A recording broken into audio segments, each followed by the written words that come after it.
Recently, we heard in Barrie, Ontario, that they took down our Canadian flag and replaced it with a pride flag. My question for you is, Mark Carney recently announced $47 million for the 2SLGBTQI plus community fund. If I went out and interviewed a bunch of people on the street right now and I asked them, what is June? They would say Pride Month. Does anybody in Canada even know that June is also Men's Mental Health Month? I doubt that anybody knows that.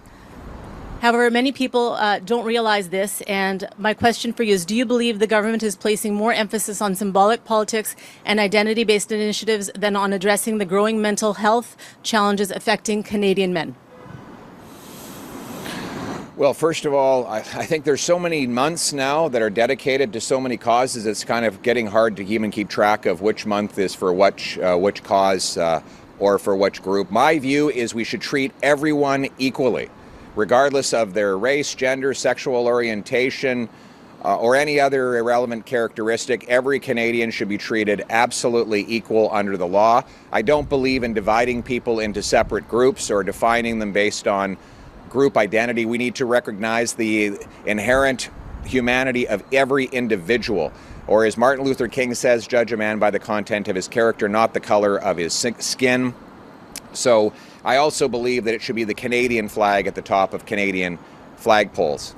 That is when I'm Prime Minister, we will fly the Canadian flag everywhere and always. We should never take down the Canadian flag for any reason. We have to be united now more than ever. I note that the other day there's a statue of Samuel de Champlain that was torn down. One of the great pre-Confederation contributors to what would eventually become Canada. Would we even have Canada without Samuel de Champlain? And they want to tear that down. It's time to stop tearing down statues, taking down flags. It's time to do the opposite. Let's erect our statues, let's raise our flag, let's tell our stories, let's sing our songs, let's be united for our country, all as equal citizens living free under the law. Hi, David Brett, New Westminster Times. The federal government is running slick ads right now touting mining, extraction of critical minerals and other minerals in Canada. Yet, the BC government has handed a virtual de facto veto over all mining projects to First Nations, sometimes leading to north of $1 billion settlements in agreements that are not transparently negotiated in front of the public.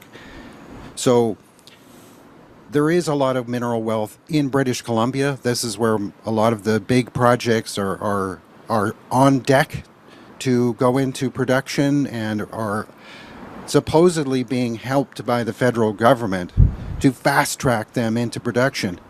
So how do you react to the fact that there's this hold-up factor with First Nations? How would you propose to solve that problem? First of all, no one should have a veto. That is clear. Even the Supreme Court has ruled that no one has a veto. They have a right to be consulted, but not a right to block projects. So both the Liberals and in Ottawa and the NDP in British Columbia have violated the constitutional principle that no one has a veto by adopting UNDRIP and DRIPA, which require free, prior, and informed consent. That is a recipe for log jamming basically every project in this country. So it's time for both the federal Liberals and the provincial NDP to get out of the way so that we can get building. Mark Carney's ads are all an illusion. While he claims that he no longer wants to block projects, there are 500 projects waiting for federal approval on Mark Carney's desk. 500. So the next time there's a great photo op that they've approved one project that's been already waiting for 7 years, remember there's 499 others that are waiting. What we need to do is scrap all the anti-development laws so that automatically and organically these projects can go ahead without waiting for political interference and bureaucratic red tape to happen. The reason why we are the only country in the G7 in a recession is because Mark Carney has kept in place every anti-development law, and every industrial tax that Trudeau imposed. And until you scrap those laws, C-69, the West Coast shipping ban, the industrial carbon tax, we will not truly unlock the hundreds of billions of dollars of wealth we need for paychecks, for affordable food, and for our schools and hospitals. Thank you, Mr. Poilievre. If you can answer in English and French, Dan Burrett from CBC. Geopolitically, the Prime Minister has praised the deal to end the U.S.-Iran war as a, quote, game changer that has exceeded his expectations. What do you think of the deal? Well, our bottom line is that the theocratic and genocidal regime in Iran cannot have a nuclear weapon. It would be a threat to us all. A couple of observations. First of all, Mark Carney had no role in this agreement. He shouldn't be trying to take credit for something he did not do. That would be an illusion. Second of all, Mark Carney's got to start focusing on protecting Canadians, including Canadians of Persian descent, here at home. Media have reported researchers have found that there are 700 IRGC agents operating on Canadian soil with impunity. The Carney Liberals have deported only one. Just last week, we found out that a foreign government was likely involved in sponsoring multiple shootings on Canadian soil. I can tell you from meeting with the Persian community in Canada, they are terrified that these terrorists are roaming our streets, using the millions of dollars they plundered from the Iranian people. And meanwhile, what has Mark Carney done? He's only deported one out of 700. That means at least 699 are here. He still hasn't implemented the foreign agent registry, which would identify these agents.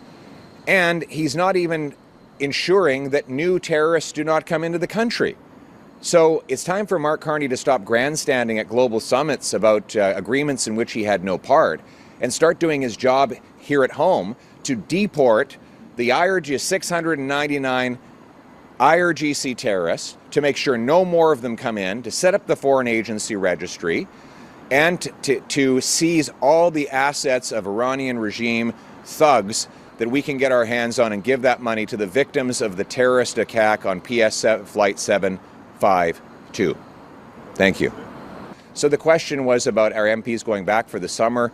What I'm encouraging them to do is look constituents in the eye and say, how are the results for you, Mr. and Mrs. Canadian, in your life after a year of Mark Carney? After a year of Mark Carney, are your groceries more affordable?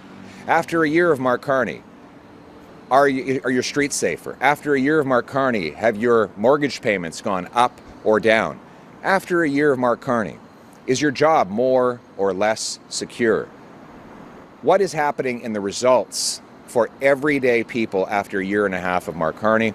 And the media was asking, what about the conversations Canadian will be having with our constituents? So I encourage the media to have those conversations with Canadians. Your viewers, listeners, and readers, ask them how their cost of living, their bank accounts, their gas and grocery prices are doing after a year of Mark Carney, so that we can actually focus on the real results for real people, rather than just the endless announcements, allusions, and gushing media praise that we get every single day. Why not ask how people are actually living and what results they're actually getting in their cost of living and the crime in their communities after a year and a half of Mark Carney?